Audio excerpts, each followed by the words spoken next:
Hi everyone, Anthony Morganti here. In today's video, I want to talk about an essential Photoshop skill, selections.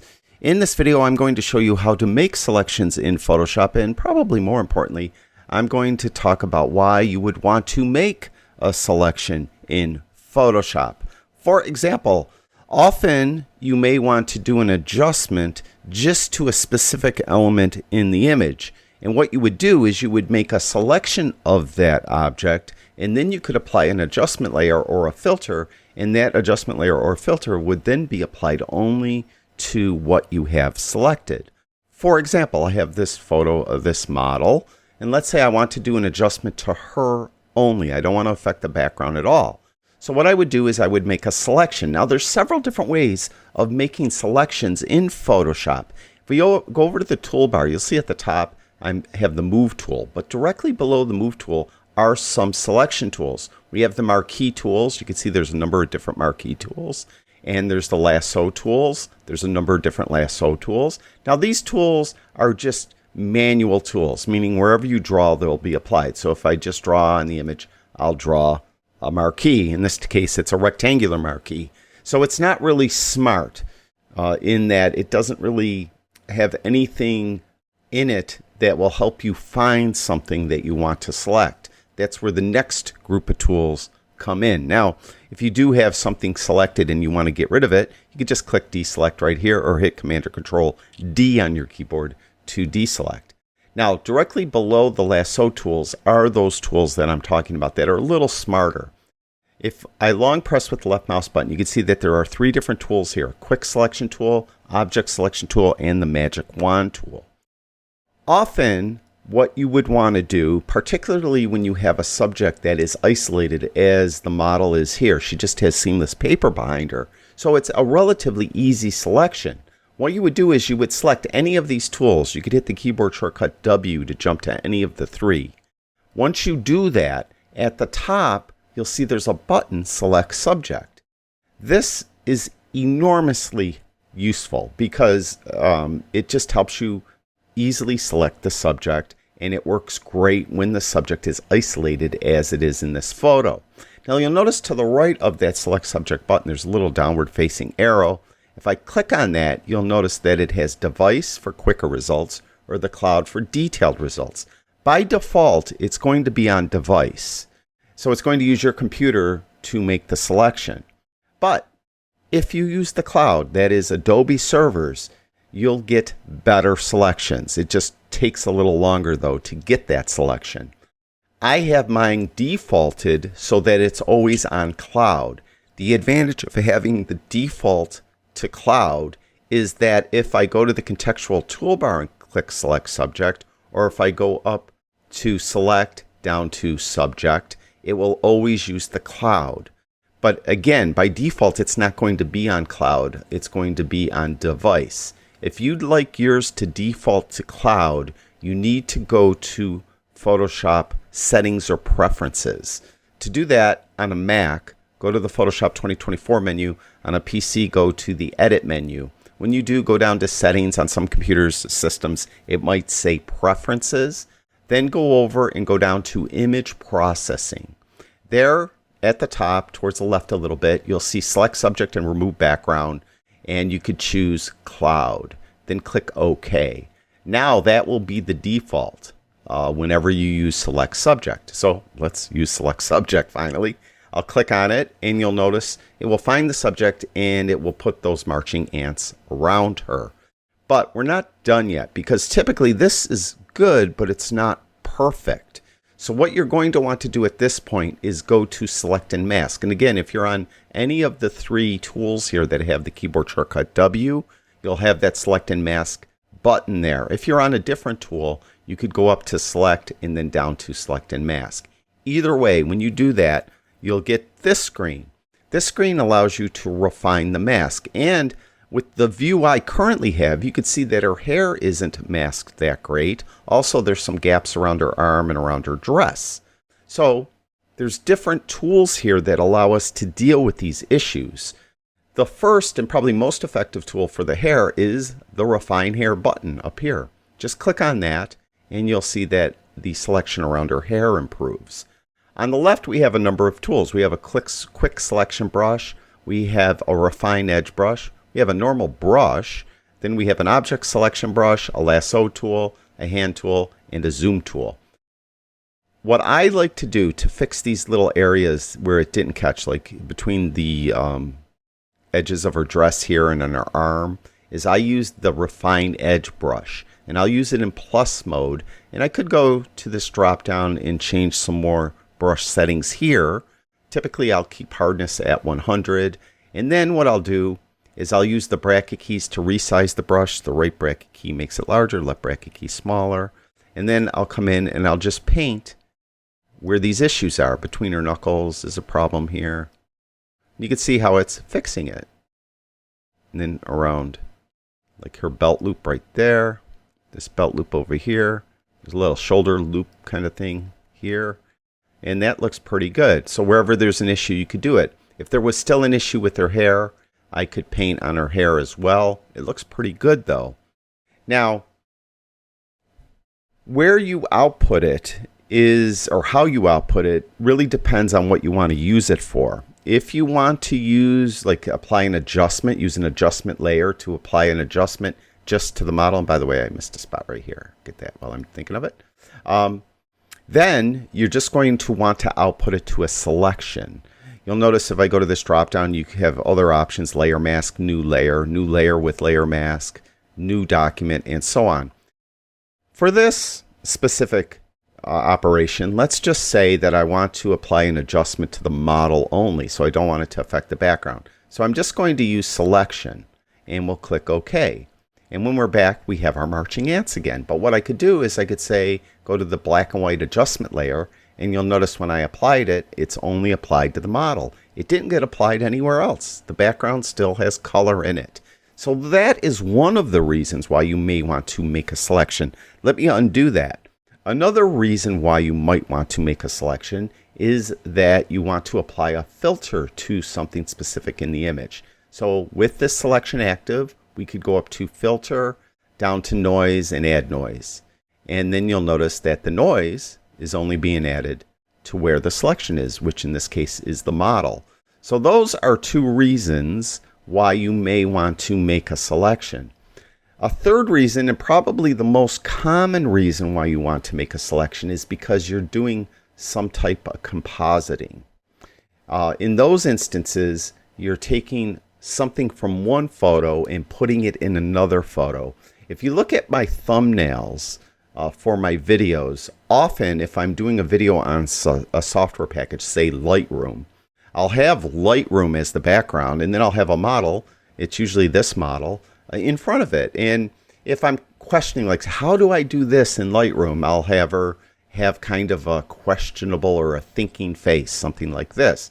Or if I have, how to do this with wildlife, I might have her holding binoculars or something like that, right? So what I'm going to do is show you how I do those types of thumbnails. Compositing. I'm going to take this photo, I'm going to clip her out of this background, and we're going to drop her into this photo of Lightroom. It's just a screenshot of Lightroom. So again, we do the same thing. I'll go to any of these three selection tools that have the keyboard shortcut W. I'll click on Select Subject. I'll wait. It takes a little longer when you're using the cloud. We have our selection. Then I'll go to Select and Mask. You notice her hair isn't selected very well. We'll go to Refine Hair. That'll improve that. It still isn't selected that great. Another thing that will help with your selection, particularly hair, is if we go over here to Output Settings and we click on Decontaminate Colors, that often will improve the hair as well. In this case, it really didn't do much. The problem, though, you might encounter is if you click this, you lose some of your options to output it to. If you'll notice, selection and layer mask options are no longer available.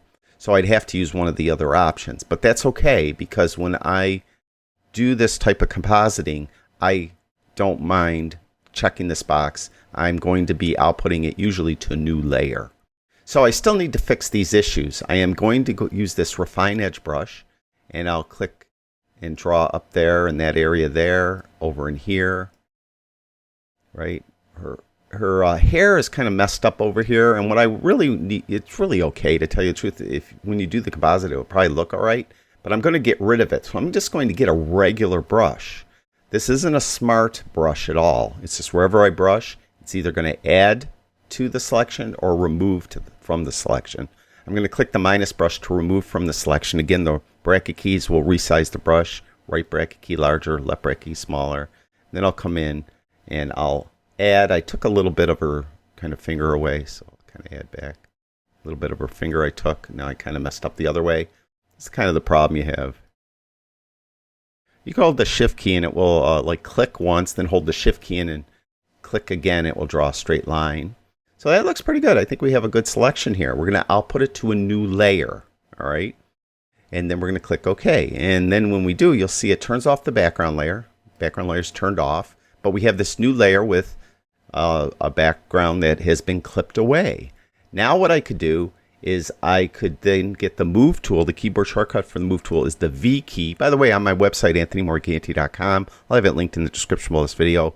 I have a PDF of all the keyboard shortcuts for Photoshop that you could download for free and print at home. So I'll have that listed again in the description below this video. So I want to drop her on that other image. What I do is I get the Move tool. I'll just click right on her and I'll drag her up to that tab. That tab becomes active. Put her down towards the middle and just let go. And she's dropped here. Now we need to resize her. I'm going to make the image smaller on my screen by hitting Command minus a couple times. Control minus on a PC. Of course, to make it larger, you hit Control or Command plus. I need to resize it, so I need to get the transform handles on the square. Hit Command or Control T to get those handles. Then grab any of the handles, and you could come in and resize her. If you want her to, like, say, look the other way, she's looking to the right now, you could right-click while the transform is active, right-click in the middle of it, and you could go down to Flip Horizontal. So now she's looking the other way. Have her look that way. Then click the little check mark to accept that transformation. Fit everything to screen by hitting Command or Control 0. And we have her fit to screen. Then usually what I do is I like to put a shadow behind her. So I'll go to FX and I'll go to Drop Shadow. Like that. And then we have a drop shadow. I just want to make sure the angle actually matches the angle of light on the model. The light is to camera right, and you can see the shadow is going off to the left, so that is correct. You can use this little wheel to spin it around if you need to. That looks good. Then you can move these sliders to control the distance and the spread and things like that. And all of a sudden it did a blank pixel thing here. That's kind of weird. You could also make it darker, but we could also hit cancel and gets rid of that. Go back to our drop shadow. There we go. So we got our drop shadow. Click OK. And that's typically how I would make thumbnails. Sometimes I'll add text though. But I want to show you one more thing real quick about moving your selected object from one photo to another. You know how I clicked on it over here and dragged it up to the other tab and dropped it on? That for some reason doesn't work on all computers. So if that happens to you and you just can't click and drag, what you can do is once you have it clipped out like I do, use copy and paste. To do that, you need to select everything. So hit Command or Control A to select everything.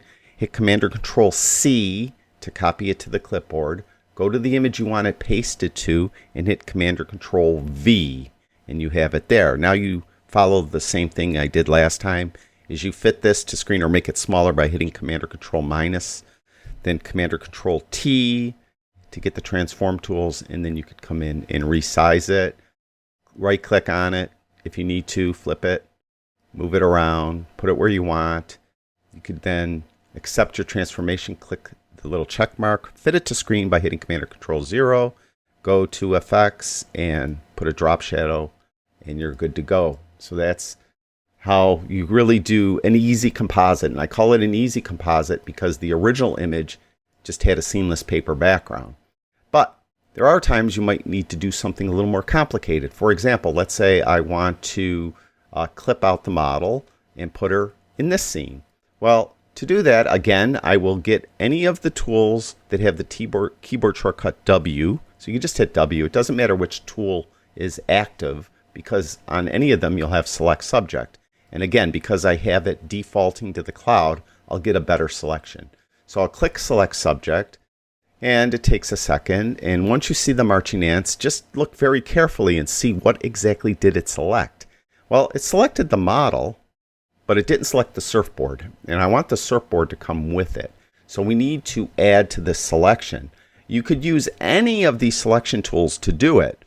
Just use the one that you think might work best. In my opinion, the quick selection tool will probably work best. And we're going to be in add mode. So you can see quick selection tool with the plus sign. And the bracket keys again will affect the size of the brush. We'll get a relatively large brush by hitting the right bracket key. Then we'll come up here and we'll try to get a decent or a better selection for account, so we're including the surfboard. So we'll come down here, get rid of all these arching ants around there. We didn't really get the edge of the surfboard over here, so we'll kind of try to carefully come in here and do it. If you make a mistake and you went out too far like that, see how it went out? Now what you could do, we have this plus brush. You can come and click and get a minus brush, but an easier way is to hold the Alt or Option key in. Alt if you have a PC, Option if you have a Mac. Holding that key in will temporarily give you the opposite brush of what you're using. I happen to be using a plus brush. Holding that Alt Option key gives me a minus brush temporarily as long as I hold in that key. So we'll come in here and try to make this better. It looks a little better. Not much better, but a little better. We'll come in here. And you could zoom in on the image too. That might help your selection. Hit Command or Control plus on your computer. You can move around, put in the space bar, hold in the space bar, and you can move around. So you can see how we have to make our selection just a little tighter up in here. A little looser down in here. Now again, we're going to select and mask this, so we don't have to be perfect, but actually the better you could do here, the easier it will be to fix everything in select and mask. So just kind of look and see that we have a decent selection around there. Fit everything back to screen, hit Command or Control 0. That looks okay. Now I'm ready to select and mask, so I'll click on select and mask.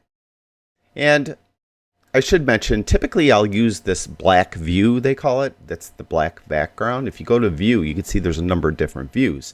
Another one that is very useful for me, for what I do, is the overlay view. That's the red background. So you could try that. There's a bunch of different ones that you could try. It depends on what you're doing. One of these views might work better than another for a specific type of image, but usually the black or overlay view works best for what I'm doing. So I'll use one of those two. You could affect the opacity of the black view with this slider here. Now, again, I'm just going to go to the Refine Edge brush, but before I do that, I'll just click Refine Hair, and you'll see it helps her hair. And then I'll go down here and I'll click on Decontaminate Colors, and that helped her hair quite a bit. Then I'll come in here and I'll brush these spots where the sky behind her is popping through. Right, that looks pretty decent, actually. We do have this looks kind of funky down here. Down here, there's a little issue. So we'll get a smaller brush and we'll fix up in here. Like that. Her knuckles look a little funny. We'll zoom in by hitting Command plus a couple times, holding the space bar, pull up. Get a smaller brush by hitting the left bracket key. Then we'll come in here and try to fix it around her knuckles a little bit. Now, two is don't worry about being too perfect, especially if you have this kind of like ghosting going on. A lot of times that ghosting won't even be seen when you're actually doing the composite. But if it does bother you, you could get the regular brush, go to the minus, and you could try to get rid of the little parts that are ghosting a little bit. Or go to the plus brush and looks like part of her finger is kind of missing a little bit. Stuff like that. So you can work on it. Here, you can see how the surfboard kind of looks funky, looks a little choppy. What you could do is click once, go to another end, hold in the Shift key, and you'll draw a straight line. Oops, I didn't hit Shift key. I have my mic in my face and I couldn't see what I'm doing. So click once, hold in the Shift key, then click again, and you'll draw a straight line. Then you go to another point, click again, you draw a straight line. Click again, you draw a straight line. Click again, draw a straight line. We're getting a little bit of the background in there. Draw a straight line and so on. But another thing you could do is you could smooth the edges with this slider here. You could feather the edge a little bit. That will help improve it. Go to, you see how it's real blurred now. Go to Command 0 to fit to screen. Usually you just do a little bit of this. This will help your selection. Usually you don't have to move these sliders too much. And to tell you the truth, since they put the new technology in Photoshop with the select subject and refine hair and decontaminate colors, a lot of these sliders we don't use nearly as much as we used to. As a matter of fact, I would say 90% of my composites, I don't touch these sliders. I don't need to. Whereas just like 5 years ago, the first thing you had to do was jump over to these sliders and start moving them around to try to get a better selection. These refinement sliders. But this looks pretty good. So we're going to decontaminate colors. We're going to output it to a new layer. All right. And we're going to click OK. And now we have her on a new layer. We're going to, you may see some issues. Her hair looks funny here. Like down here looks a little funny. You can, if you want to get rid of it, get an eraser, hit the E key on your keyboard to get the eraser, and you can come in and erase anything you need to erase. But like stuff down here, it's not even going to be noticed. See how her finger looks a little funny there? It won't even really be noticed once you do the composite. Get the move tool, hit the V key. Just then click on her, drag her up to that other tab, drop her in this image. In this case, she's a little smaller. We'll hit Command T, and we'll make her a bit larger. Move her over this way a little bit. And there she is on the beach. Hit the check mark to accept that. Now, what if you're doing something that isn't a person? What if you want to clip out the salt, pepper, and sugar containers here? Salt and pepper shakers and the sugar container. Well, again, we have all different types of selection tools to choose from. What I would do here is I would go to one of these these selection tools that are in this area here and use the object selection tool. With this tool, I could just draw a rectangle around what I want selected, or I could just hover over it. When I hover over it, you see you have this kind of overlay there. Then just click on it and you'll see marching ants appear. Go over the other one, click on it, you'll see the marching ants appear. Third one, click on it, you'll see the marching ants appear. Now once you do that, you have all your marching ants. Just examine it and see if the marching ants look like they're okay. Down here at the bottom of the sugar container, you can see how it looks like it missed a little bit. So what I'll do is I will go to the object selection tool. I'll make sure that I'm painting in. Maybe get a smaller tool by hitting the left bracket key. And I'll just come in and just make sure I'm getting the entire bottom part of this sugar container. Like that. And actually that looks pretty good. So just double check, go around. We are going to then go to Select and Mask. Now, in Select and Mask with the black background, actually everything looks pretty good. It looks like they're clipped out. But you notice everything has kind of this bluish kind of tint to it. We're going to get rid of that. We can't get rid of it here, but we will get rid of it. So what we're going to do is I will output it to, again, a new layer like I did last time. You could try to decontaminate colors to see if that helps get rid of any of the blue that's coming through, but you can see here it's not doing it at all. So we're going to go to New Layer, and we're going to click OK. So we have this new layer. You can see we clipped them out fine, but we have this kind of bluish tint in there. To get rid of that, what you're going to want to do is you're going to want to get an adjustment layer, specifically this one right here. This is the hue saturation adjustment layer. Then what you're going to want to do is click on this little hand tool. Once you click on the hand tool, you'll have a little eyedropper. Click on the color you want to get rid of. When you do, it will set the hue saturation adjustment layer so it will only affect that color. Then what you're going to do is take the color out by pulling saturation down, and you even could then affect the lightness, maybe make it a little brighter or a little darker. So that got rid of the color, not only here, but it was kind of reflecting in the top of the sugar container. Now we have these here, we have this adjustment layer here. What I like to do then is get rid of the adjustment layer by merging it with our actual layer that has the clipped out elements, in this case the salt and pepper and sugar containers. So just hit Command or Control E and you just merged it now with that layer directly below it.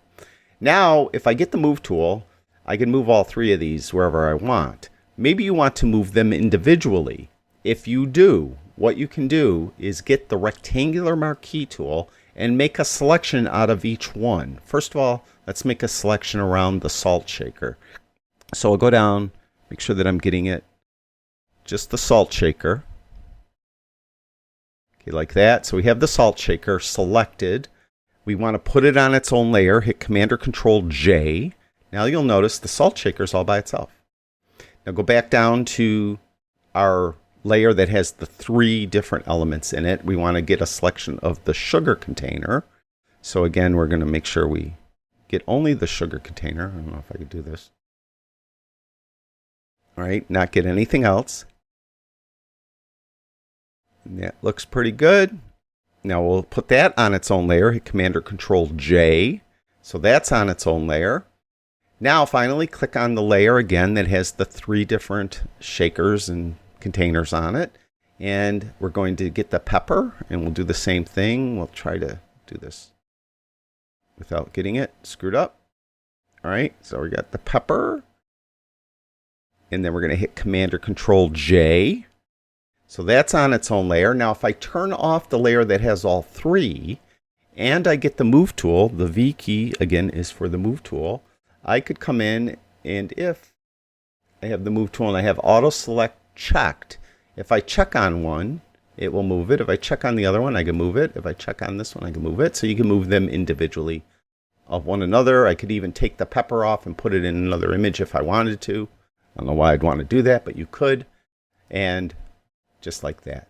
So that's really kind of like Selections 101 in Photoshop. And hopefully that gives you some ideas on how you can make selections for your images and reasons why you might want to make selections in your images. Thank you, everyone who watches my videos. I really do appreciate it. Talk to you guys soon.